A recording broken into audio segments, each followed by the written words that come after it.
Rahul, the announcement is strengthening India-US military cooperation as well, given the fact that you've got China that is growing more assertive, and somewhere this is also dovetailing with Prime Minister Modi's Make in India push to reduce imports by the world's largest buyers of defense equipment. If you could elaborate further on that too.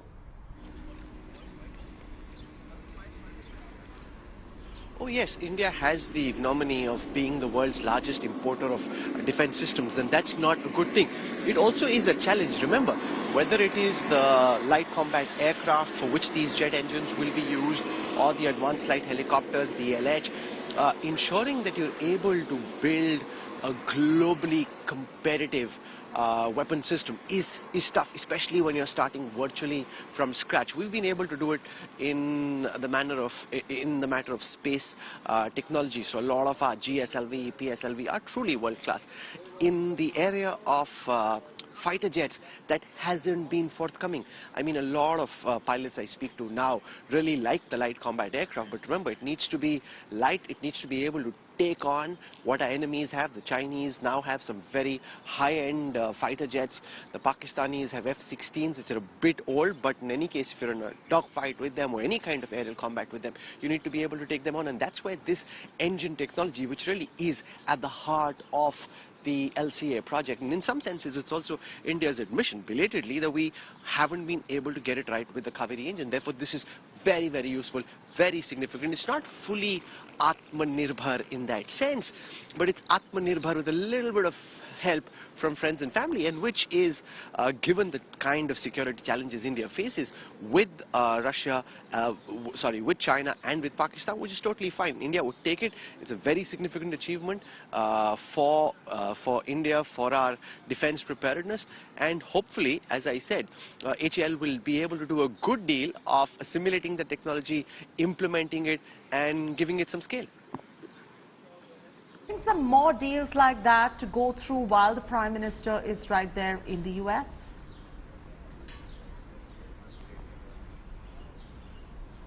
Oh yeah, sure. So, you know, we just heard the announcement on the International Space Center as well. So India and ISRO and the ISS working together as part of the Artemis project. So these are big achievements as well. Because it just signals in different ways that India and the United States are working. Remember when Prime Minister had come in 2004, he spoke about doing away with the hesitancy of the past. This whole idea that India somehow wanted to be equidistant from the United States and Russia. I think in the way that the threat from across the Himalayas, the threat from China has emerged, it's become very clear that China is our #1 enemy, and India virtually has no option but to, to lean on the US and vice versa. I want to bring in our Foreign Affairs editor, Geeta Mohan. She's tracked the India-US relationship. Geeta, we're just waiting to go in. The weather, it's been raining all through. You got drenched, and then everybody's just been getting wet all the while.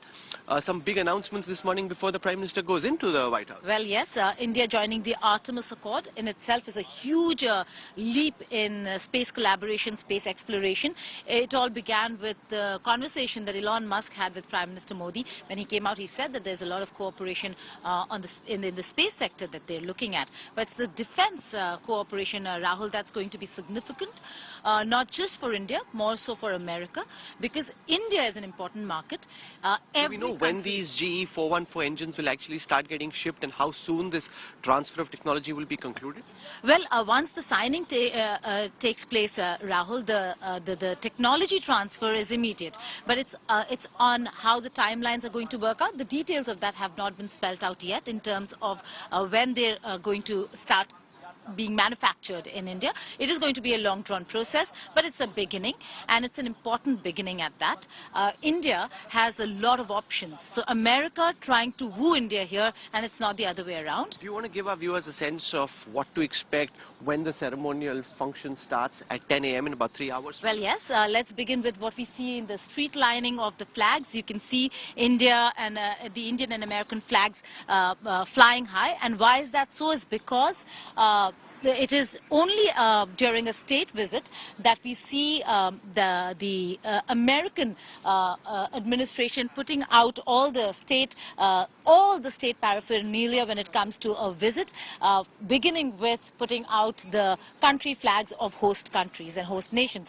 So it is very important over here to see what the color will be when Prime Minister Narendra Modi is going to enter the White House. He's come here before. He's come here when Trump was the president. He's come here when Obama was president. But this is different because Prime Minister Narendra Modi being accorded a state visit in itself is very, very important. It's on the South Lawns that you will see a lot of the people from Indian community who will gather around to welcome Prime Minister Narendra Modi. That's again a very, very rare occasion where you see Prime Minister Narendra Modi being welcomed by his own people as well inside the White House. But it is the 21-gun salute White House ceremonial arrival welcome that you will see at the White House, and then the formal delegation level talks will begin. It will begin in the Oval Office.